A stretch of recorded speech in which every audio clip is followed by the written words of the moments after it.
Do you see the bad things? The bad things, they know how to hide. They know how to make themselves look normal.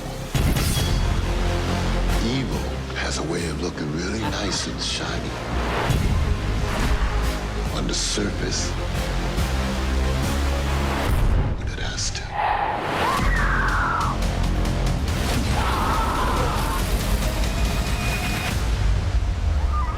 Bad things are already here. Hope you in. What's good, man? What's good, bro? Man, I'm just trying to lay low and keep healthy until I get back to work. So I'm cool, man. Everything good on your end, bro? Yes, sir. Doing the same. Staying out the way, staying clean, staying away from everybody as much as possible. Yeah, man. That's it, dude. Yes, sir. Yes, sir. It's good seeing you again, part two. You know, it's always good because it means positive things are happening. Yeah, that's what I can appreciate as well, man. Something's on the way. So thanks for even sitting down and talking to me, man. Definitely. All right, well, we can go ahead and get started, man. You know, London, like I said, it's always good seeing you. If you could, you know, let the people just know who you are really quick, and then we can get into the project. I'm London Brown, or these days at Real London Brown. I'm a stand-up comedian as well as an actor, and that's kind of my gist of things. I grew up from South Central Los Angeles, and I'm just on the grind, man. That's the quick version of everything. I'm just on the grind. For sure. And on the grind is where we are right now. And can you kind of talk about Tales from the Hood 3? You know, you're starting that. What is that experience? What has that experience been like, especially with COVID right now? You know what? We started filming that maybe like a year ago now. And so when we did that, I got a call, and I guess the directors were familiar. Well, one of the directors I worked with on my first TV show called The Hustle on Fuse. And then they hit me with the call. I peeped the schedule. I was like, cool, it's something different than what people might be familiar with me with. It's different from ballers and everything else. So I was like, man, let me try something, put a twist on it. And I flew out to Winnipeg, Canada, and we just knocked it out. It was snowing, it was cold, but I was working, so I had no complaints. And yeah, we shot it, knocked it out. And basically in this one, I played like basically like a property manager kind of thing, and or a landlord, if you will. And I'm trying to get this family to move out of this complex so that I could tear it down and create another a building to basically offer for money. And I can't get them to leave because their son is going through, the family's son is going through chemotherapy. And when people are going to the chemo, they need not to be doing a lot of movement like that. And so in my selfishness, I pay somebody off to set a fire, and things go, I didn't want things to go that bad, but they go terribly wrong, and their spirits come back for vengeance, basically. So it's gonna be something different. I think people might be able to appreciate it. Hopefully, you know what I mean? If not, then it ain't everybody's cup of tea, I guess, you know. Definitely. And I was kind of doing a little bit of history on Tales from the Hood, and I see it. You know, the first one dropped in '95, and I wasn't born yet, but you know, it looks like it's a good classic, you know. And so to be featured in a movie like this, you know, how does that make you feel, you know? And to also talk kind of a little bit about, you know, the stereotype of Black people and how we cherish money so much and things like that. Can you talk about that some? I think, well, just to be working. Let's just go there, man. Just to be working. Everybody don't get to work, man. I appreciate even like just those little things, man. And it was cool working with these directors. We had two directors, and it were cool working with them because they were open enough to let me make my own choices and some scenes and whatnot. And that's always cool when a director can trust you. And they were Black directors at that. Mm-hmm. So that's always cool to see other Black people on set, because a lot of times it don't be like that. So everybody was really cool. Everybody was really professional. And so for me, it's always just trying to make sure that I'm trying to, you're only as good as the work, the quality of work. Not even so much about how many different things, but is it solid? You know what I mean? Is the performance cool? And that's right now as I'm building my career and as I'm working on the trajectory of my resume, I just try to make sure I do some good work and people give you a call back. I miss you. I think I missed your, what was your other question? And to kind of talk about, Tales from the Hood 3, where it's kind of like a money-hungry type of character. Can you talk about how it feels to play that type of character in that role and, that whole right thing? I think that a lot of times, man, people get caught up. They get caught up in money, and that's why a lot of people aren't happy. Because everybody, I hear this term, and I'm not a fan of, but everybody's always talking about chasing the bag. Chasing the bag. If you notice, the people that are always talking about chasing the bag are always chasing it. Right. Like, they haven't realized that chasing the bag is not it. Like we gotta be chasing. If we do the thing that makes us happy, and what happens is when you go after the thing that you're supposed to do, there's a passion that already that becomes ignited because it's something that you want to do, right? So what further into this, inevitably, we become good at these things that make us happy because just from simply doing the craft or whatever it is, the repetition of that, you become better. And because you enjoy so much, it don't feel like work. So you look up and you be like, yo, somebody's paying me to go and tell jokes, or somebody's paying me to take pictures. But it wasn't like all of a sudden like, man, I'm just putting in the work. You enjoy the work, you enjoy the process, you enjoy the sacrifice, because like I only sleep so that I can get up and do it all over again. You know what I mean? I just want to be strong enough to do the thing that I like doing. So, but when people get caught up in chasing money, it can easily go into a selfish situation very quickly. And in this project, that's what happens, where my character is just out trying to being selfish and trying to get another buck and mess around, and it went terribly left, and for everybody. And it don't even. Sometimes you have to realize that not all money is good money. It means some things it ain't even worth the risk, And I understand it because I've got a lot of homies that's locked up, a lot of my friends that are in jail are dead, and somewhere in their money, got in the mix, and it really wasn't even worth selling that pack or making that move.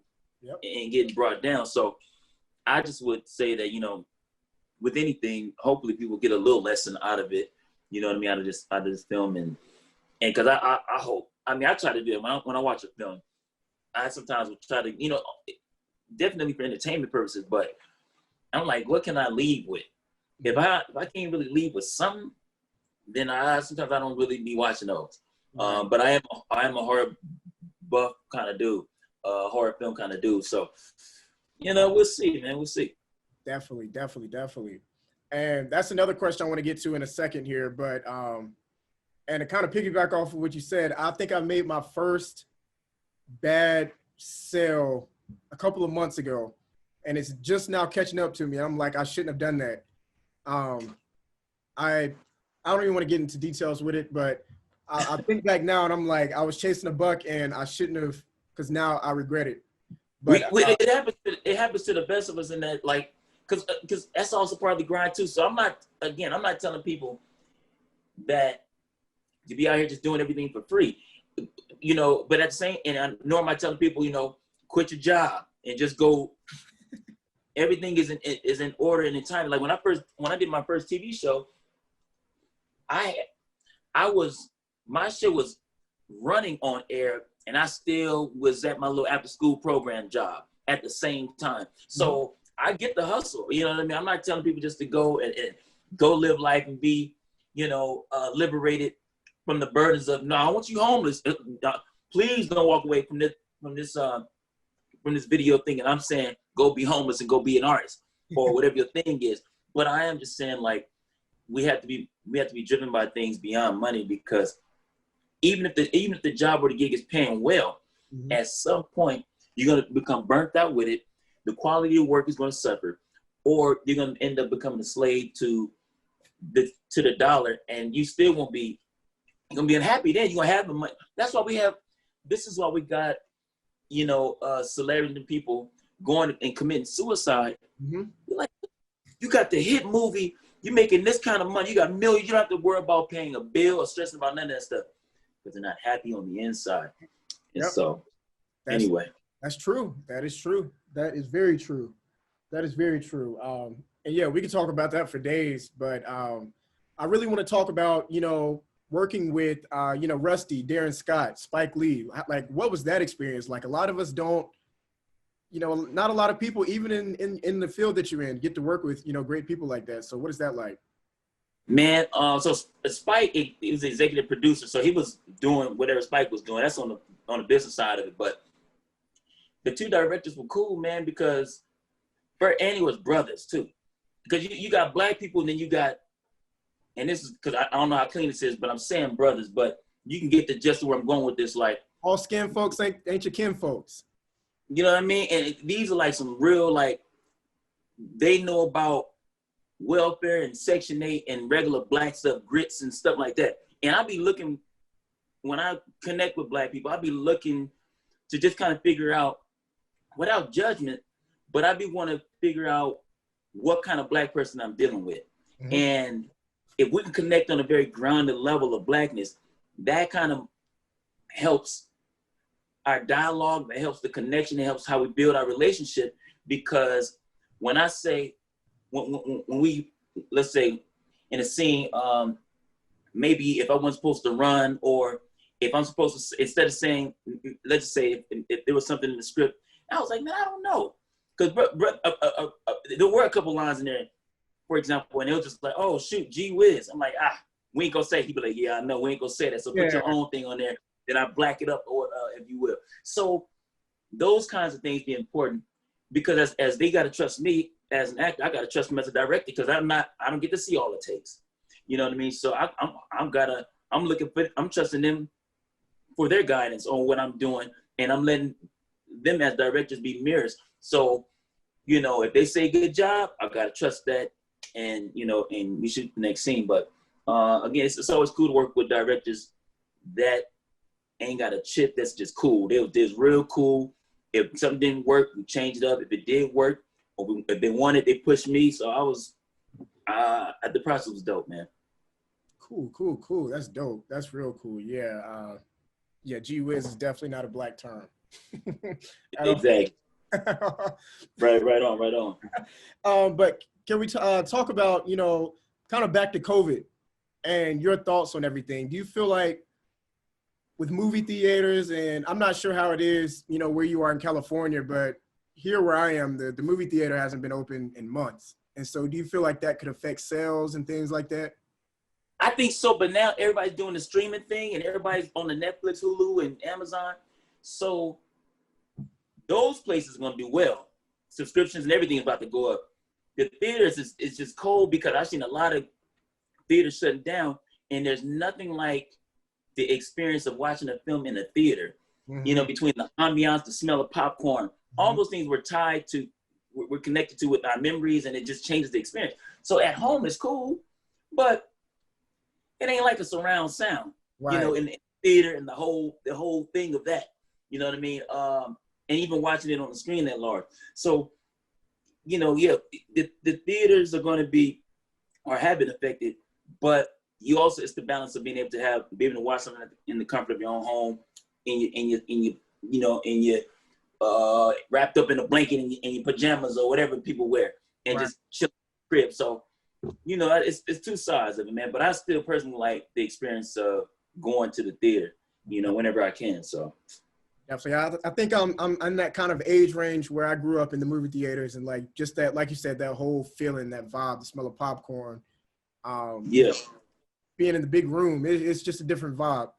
But wait, can you give me? I got a 5-second emergency. Can you give me a quick second? Can I hit you right back? Yep, I'm gonna pause. Yep. good, man. Thanks for being patient, man. I appreciate it. Yes, sir. No problem at all. No problem at all. Hey, let's see. Oh yeah, we were close to the end anyway, so we're straight. I just wanted to talk about release dates and how people can get a hold of you. I'm social media and all that good stuff at Real London Brown, and that's what everything at Real London Brown. And as far as this project, it should come out October 6th. Okay. Should be out October 6th, man. I'm sure the streaming platforms will have it and whatever that is. So, yeah, man. Hopefully, like I said, people hopefully they leave with something from it. If not, at least be entertained with it. And then I'm sure I'll be back here to talk about the next project and do it like that, man. Absolutely, dude. Definitely. And so, just kind of like I said, just doing my research a little bit on Tales from the Hood. Is the third one still like a comedy horror type vibe? Excuse me. Well, it's the same in the sense that as the third installment. And for people who don't know, basically how this film works is it's like four small stories within that tell the four small stories that complete a whole story or a whole film. And so my particular like I said, I'm just one of the stories in it within the four that they have. And so yeah, there is, I think it's definitely got some comedic things in there, like I said, mixed with the horror. I think that people will probably, if they laugh, it's not because the characters were trying to be funny. The characters, while being afraid for real or responding honestly, is what will cause the laugh. So I think it's the combination of both, and we'll see, man, because I still haven't watched it. I'm recalling some of the things I remember reading in the script, but I'm gonna have to sit down and probably watch it at some point, and so I know what's going on with the stuff. But sometimes I shoot the stuff. I'd be like I said, we finished working on this last year, so a year later I'm totally removed from it. I'm not like, because you have some actors who are too embarrassed to watch themselves. I'm not on that page with it. Just from doing stand-up, I gotta watch myself all the time. Right. So and go over material. But with this, man, I got to get back in the loop of it and see what the whole thing is. And because I didn't get a chance to work with any of the actors, I just did my stuff, and then I was back to the States or back to the city. So, we'll see, man. Hopefully, people mess with it. Definitely. And to kind of talk about, coming back on here. So what are some future projects? One future project is I'm right now, when we return back to, I can't say normal because I think face masks is just what's probably going to be for a while. But when I go back to work, I'm going to be working on a little small show called Power. And I'm going to be just doing my thing there, totally different from Reggie and from this horror film. So, hopefully, people will, if they like Power, if they like the first Power with everybody, this one's called Raising Young Kanan, which is 50 Cent's character from Power. And so we'll see, man. Hopefully, and that's totally different. Now that one we got to sit down and talk about, because that's gonna be already, man. It's just the whole. It's like, man. It's like I'm trying to think of two ideas. It's like Big Daddy Kane crosses. I don't even say crosses, because Big Daddy Kane was all in the 90s era or late 80s, early 90s, which is like it's like New Jack City with